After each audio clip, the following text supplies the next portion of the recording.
प्रिय सज्जनों, आइए आज हम सदगुरु कबीर साहब के कुछ दोहा पर विचार करते हैं। सज्जनों, आपने भागवत पढ़ी होगी, रामायण पढ़े होंगे, बहुत सी चौपाइयाँ पढ़े होंगे, किंतु सदगुरु कबीर साहब की दोहा कुछ अलग अंदाज में पेश होता है।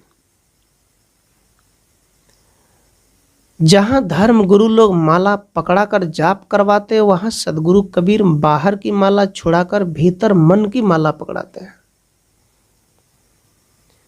और अंदर से जाप कराते हैं। कबीर साहब कहते हैं, माला फेरत युग भया, मिटा न मन का फेर।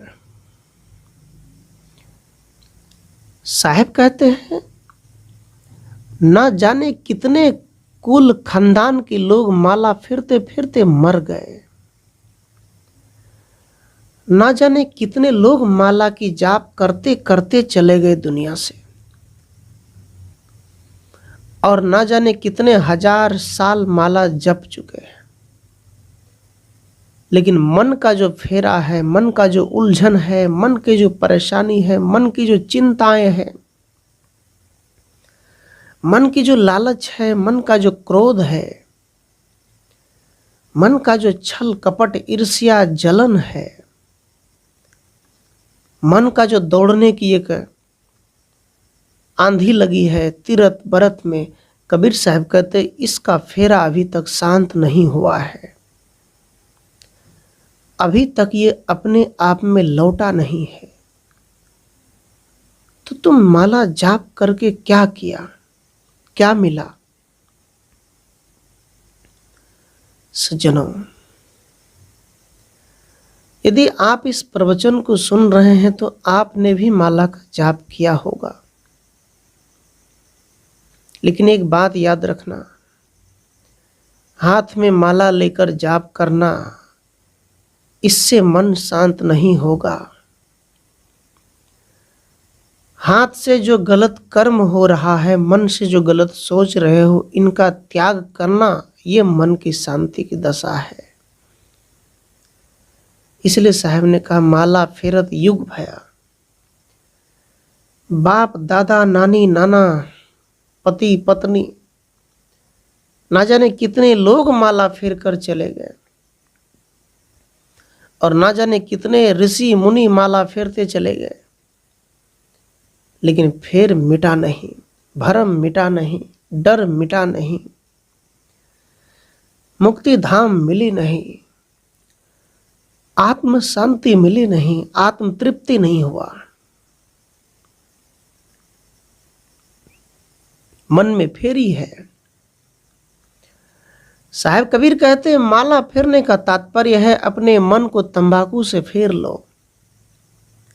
याद करो कि तूने कितने दिन से तंबाकू खाया, अब उस मन को तंबाकू से हटा दो, अर्थात छोड़ दो अब खाना। याद करो कि तूने कितने दिन से दारू पी रहा था, अब उस दारू से मन को मोड़ लो, अब नहीं पीना, एक संकल्प ले लो। याद करो कि तूने मांस मदिरा कितना खाया, सब त्याग कर दो। सदगुरु कबीर कहते हैं, इन सारी कर्मों को यदि मन से त्याग करोगे, गलत खान पान को छोड़ोगे, दूसरे की चुगली करना छोड़ोगे, निंदा करना छोड़ोगे, तो सदगुरु कबीर कहते हैं बस माला की जाप सफल हो गया। उसी दिन से माला की जाप शुरू हो जाएगी।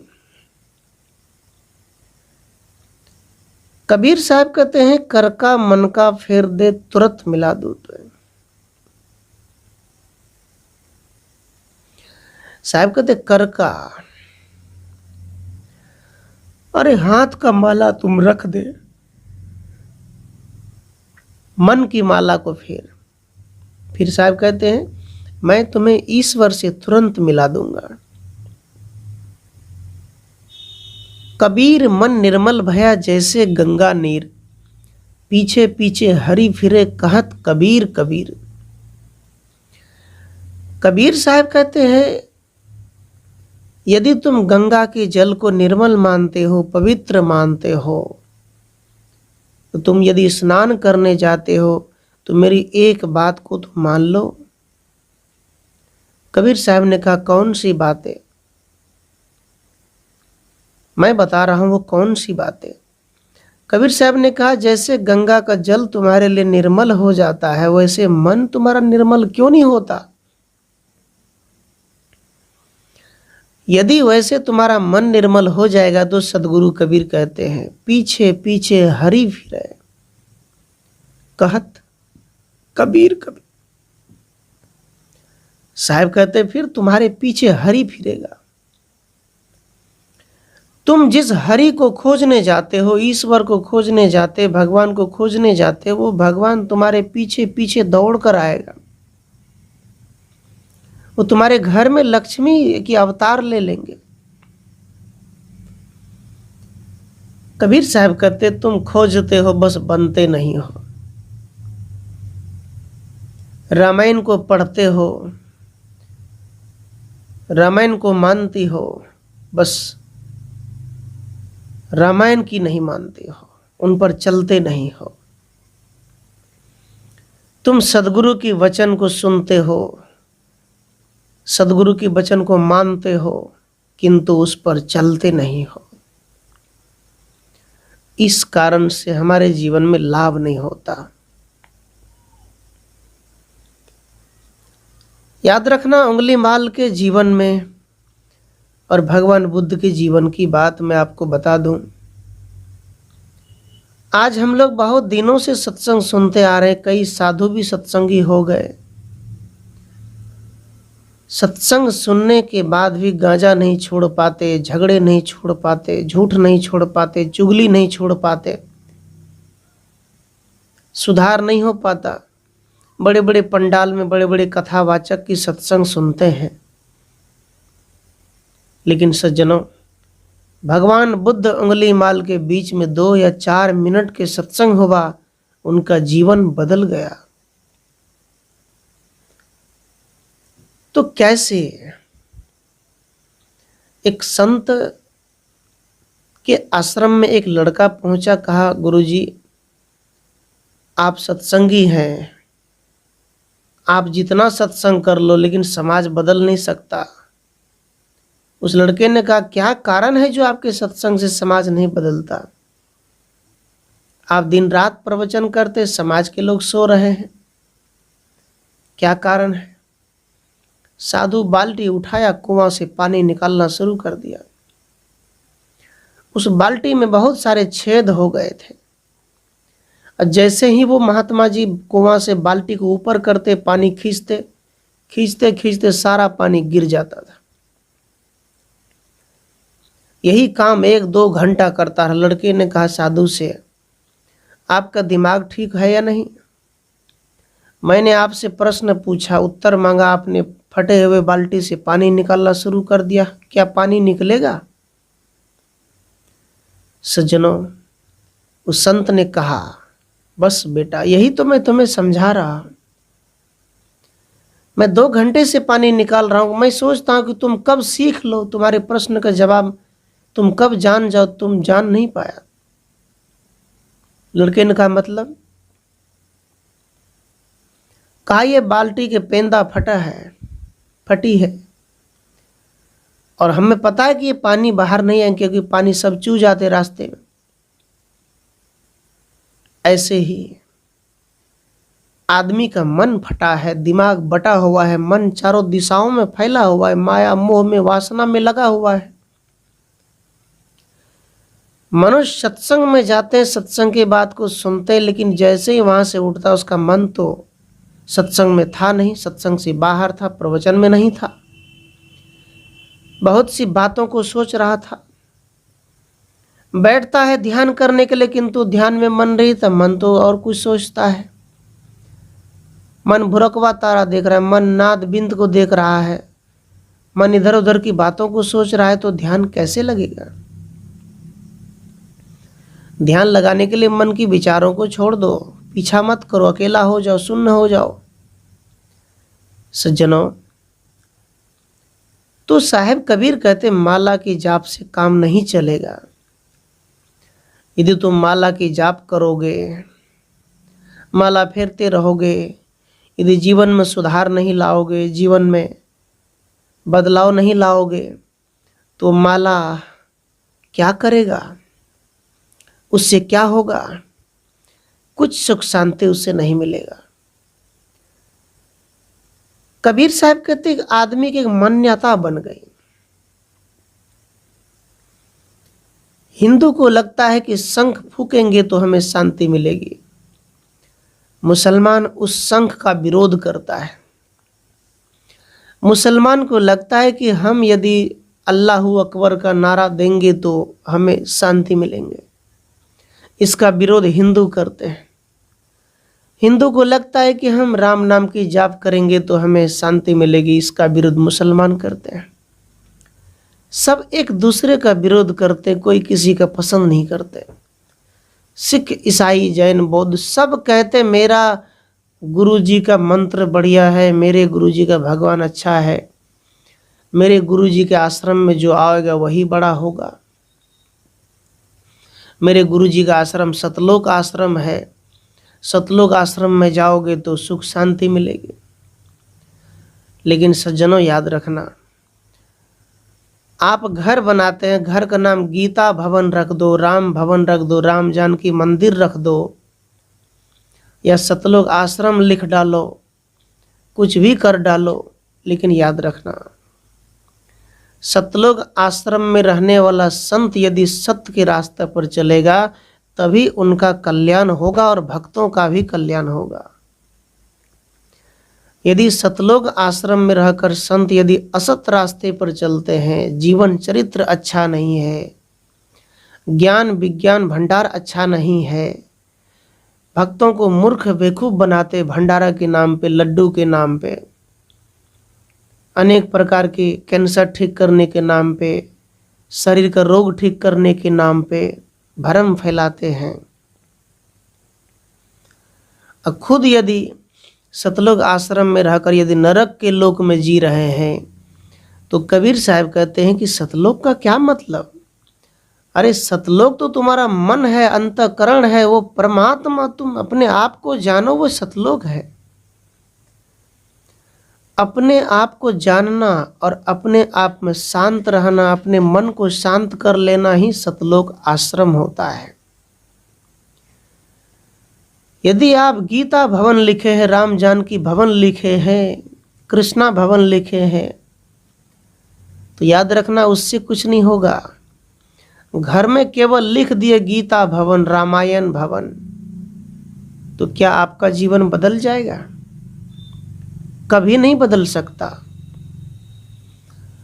आपका जीवन बदलेगा जब आप उस गलत कर्म को छोड़कर आप बदल जाएंगे, अच्छे रास्ते पर आ जाएंगे, तब जीवन बदलेगा। ऐसे नहीं बदलेगा। नाम तो लोग लिख लेते हैं, कितने लोगों का नाम होता है सत्यनारायण, हनुमान रख लेते हैं, राम रख लेते हैं, कृष्णा रख लेते हैं, शिव कुमार रख लेते हैं, शिव भगवान रख लेते हैं। इस प्रकार के भगवान के नाम होते हैं, लोग नाम रख लेते अपना अपना। लेकिन याद रखना, यदि राम नाम यदि आपका है, कर्म यदि अच्छा नहीं है, तो वो नाम से क्या फायदा? यदि आपका नाम इंद्रजीत है, यदि इंद्रियों पर विजय प्राप्त नहीं है, तो क्या मतलब? आपका नाम नारद है, लेकिन उनका जैसा कर्म नहीं है, तो क्या फायदा?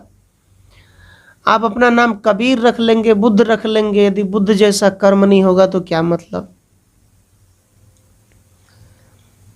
सज्जनों, आज पूरी दुनिया दिखावे में चल रही है। कबीर साहब ने कहा, देह हिलाए भक्ति नहीं होई, स्वांग धरे नर बहु विधि जोई। सदगुरु कबीर कहते हैं आज पूरी दुनिया के लोग देह हिलाकर भजन करते हैं।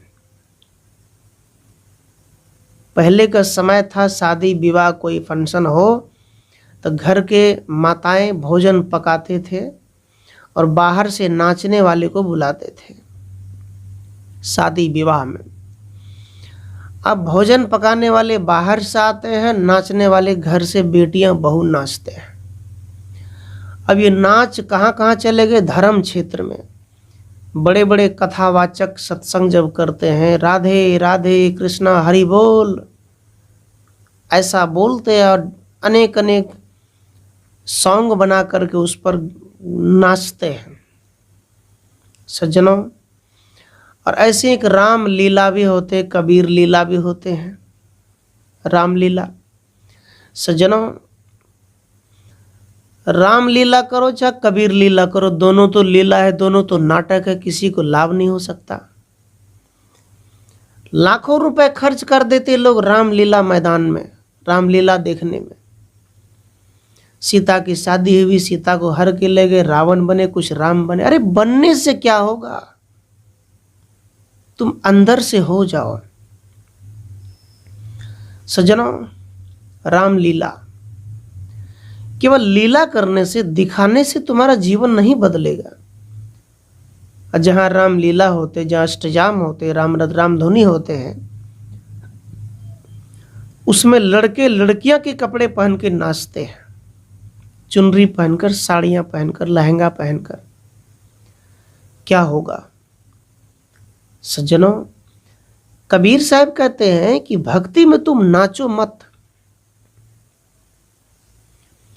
भक्ति के रास्ते पर यदि तुम नाचना चाहते हो तो बस आत्मज्ञान प्राप्त करो। आत्मज्ञानी संत ही नाच सकते हैं, वो भीतर से। नाचने का मतलब ये नहीं, नाचने का मतलब खुशियां मनाना। मान लीजिए किसी डीजे पर आपने नाच लिया, 2 मिनट 4 मिनट का टेंशन दूर हो गया। लेकिन आप यदि अंदर से नाचना चाहते हैं, सदा के लिए नाचना चाहते हैं, रोज रोज मगन होना चाहते हैं, आत्मा का उत्सव मनाना चाहते हैं, तो सज्जनों, इसके लिए जब तक आत्म शांति, गहरी शांति, मन की शांति नहीं होगी, तब तक आप अंदर से नाच नहीं पाओगे। नाचने मतलब झूम जाना। भक्ति में झूमने का मतलब अंदर से खुश हो जाना, पवित्र हो जाना, एक सुकून, एक शांति की दशा आ जाए, वो है नाचना। लेकिन हम लोग कपड़े को रंगते हैं, मन को नहीं रंगते। साहब कबीर कहते हैं, मन न रंगाए रंगाए जोगी कपड़ा, डढ़िया बढ़ाए जोगी भय बकरा। कबीर देव कहते कि तूने तो मन को रंगना ही भूल गया। राम नाम की चादर से तूने रंग लिया, शिव नाम की चादर से तूने शरीर को रंगा लिया। मस्तिष्क में अनेक प्रकार के चंदन आप देखते हैं, बड़े बड़े साधु जो आचार्य कहलाते हैं, राधे राधे बोलने वाले, बड़े शिव बोलने वाले, अपने मस्तिष्क में इतने अबीर घसते हैं, हल्दी घिसते हैं, इतने चंदन लगाते हैं। लेकिन तब भी, इतना कुछ करने के बाद भी अभी तक उसे यही पता है कि पत्थर में ही देवता है। इतना कुछ करने के बाद उसे यही ज्ञान मिला कि पत्थर ही ईश्वर है। आज तक उसे ये नहीं पता चला कि इंसान देवता है, माता पिता देवता है, सद्गुरु संत देवता है। तो सज्जनों, हमारे भारत में लोग केवल शरीर को रंगते हैं, भगवान को अनेक अनेक रंग चढ़ाते हैं, अनेक अनेक भगवान की मूर्ति बनाते, 10 हाथ की बनाते हैं, 4 हाथ की बनाते हैं, किंतु उस भगवान के जैसा बनना नहीं चाहते। हमारे भारत देश में बहुत भगवान है। कबीर भगवान है, बुद्ध भगवान है, रैदास भगवान है, गुरु नानक देव भगवान है, रामकृष्ण परमहंस भगवान है, अनेक संत है, भगवान है। इन संतों के आदर्श पर चलने वाला व्यक्ति ही भगवान बन सकते हैं। किसी 10 हाथ वाले, 4 हाथ वाले बने बनाई आज तक कैसे जन्म नहीं लेता कोई ऐसा। सज्जनों, सबसे बड़ा चमत्कार क्या है? कुछ लोग बोलते कि आज तो देवी साक्षात दर्शन दे दिया, चमत्कार हो गया। कुछ लोग बोलते कि हम मंदिर गए थे, एक सांप मिला और सांप स्त्री का रूप ले लिया और कहा बेटा चिंता मत करो, मैं तो दुनिया की पाप हरने के लिए आया हूं, ये चमत्कार हो गया। कुछ लोग बोलते हैं कि राम जी तो साक्षात मूर्ति में आंख उसकी खुल गए और भक्तों को दर्शन दिए, ये चमत्कार। सज्जनों, ये चमत्कार नहीं है। चमत्कार वो है किसी की बातों को सह लेना। चमत्कार वो है जो किसी को प्रेम देना। लोग चमत्कार मानते हैं कि काली जी ने साक्षात आकर कहा कि मुझे बकरे की बलि दे दो, लेकिन याद रखना सबसे बड़ा चमत्कार है जीवों पर दया कर देना, सब जीवों की रक्षा करना जब तक आपके साथ प्राण है। चमत्कार है पति पत्नी के साथ मिलकर रहना। चमत्कार है पिता और पुत्र के साथ प्रेम भाव बनाना। चमत्कार है सास और बहू के साथ अच्छे रिश्ता बनाना। चमत्कार है गुरु और शिष्य के साथ अच्छे प्रेम भाव बनाना। चमत्कार है भक्ति को प्राप्त करना। चमत्कार है भ्रम को छोड़ देना, पाखंड को छोड़ देना। जो व्यक्ति अपने आप में जग जाता है, अपने आप को होश में ले आता है कि मैं मनुष्य हूँ, मैं जो चाहूँ वो करूँगा, मुझे भक्ति प्राप्त हो सकता है, मैं अपने को जान सकता हूँ, स्वयं को जानने वाला व्यक्ति ही चमत्कारी होता है। ये केवल भगवान निकला, देवता निकला, ये चमत्कार नहीं है। मैं आपसे पूछना चाहता हूँ कि यदि आप 7 दिन के भूखे हैं, 10 दिन के भूखे हैं, आपको कहीं भोजन नहीं मिलता है, यदि आप कहीं मंदिर चले गए तो मंदिर में प्रसाद भी बना है, तो सबसे पहले आप क्या मांगेंगे? आप पहले प्रसाद मांगेंगे या भगवान को दर्शन करना चाहेंगे, या पहले आप पानी मांगेंगे? सज्जनों, सबसे पहले आप उस मंदिर में यही सोचेंगे कि मुझे कब एक गिलास पानी मिल जाए और मुझे थोड़ा भोजन मिल जाए। भोजन ही देवता है, प्राकृतिक ही ईश्वर है, प्राकृतिक का नियम ईश्वर है। प्राकृतिक ने कभी भी मनुष्य के साथ भेदभाव नहीं किया, लेकिन हमारे देश के मौलवी और ब्राह्मण, इन्होंने समाज के साथ भेदभाव किया, क्रूरता किया, ऊंच नीच बना दिया, शूद्र बना दिया, छोटे जाति का बना दिया। सज्जनों, प्राकृतिक के साथ जियो, रिटर्न टू नेचर, लौट चलो अपनी ओर, अपनी ओर चलो। कहने का मतलब राक्षसी भोजन का त्याग कर दो, नस्ली पदार्थ छोड़ दो, अच्छा भोजन करो। आज तो लोग भगवान के नाम पे नशा करते, इसका मतलब है कि भगवान ने ही समाज को बिगाड़ रखा है। कहने का मतलब है कि शिव जी ही भगवान ये समाज को बिगाड़ रखा है, क्योंकि वो खुद गांजा पीते हैं। ये तो आप बोलते हैं। सज्जनों, होश में आओ। कबीर साहब कहते हैं प्राकृतिक ईश्वर है, यदि वो हवा ना चले, यदि आपको पानी न मिले तो आप मर जाओगे। यदि भगवान नहीं भी मिलेगा तो आप अच्छे से जीवन बिता सकते हो। यदि अन्न नहीं मिलेगा तो भोजन नहीं मिलेगा, फिर आप जीवित नहीं रहेंगे। इसलिए सबसे बड़ा देवता इस धरती का है तो किसान देवता है, हमारे बॉर्डर पर सेना देवता है जो रक्षा करते हैं, और माता पिता देवता है, सदगुरु संत देवता है। इनके बाद तुम कौन से देवता की बात करते हो? एक कथावाचक प्रवचन कर रहे थे कि एक मूर्ति को 50-60 रुपए में खरीद कर लाए बाजार से, 1 फीट का मूर्ति। वो घर में रखा था, वो गिर गया, मतलब किसी टेबल पे था, वहां से गिर पाया, मूर्ति टूट गई। इसके कारण से घर में बहुत मारपीट हो गए। मम्मी का दिल टूट गया, या बेटा का दिल, बहू का दिल, मतलब मेरा भगवान गिर गया, टूट गया। लेकिन एक बात याद रखना सज्जनों,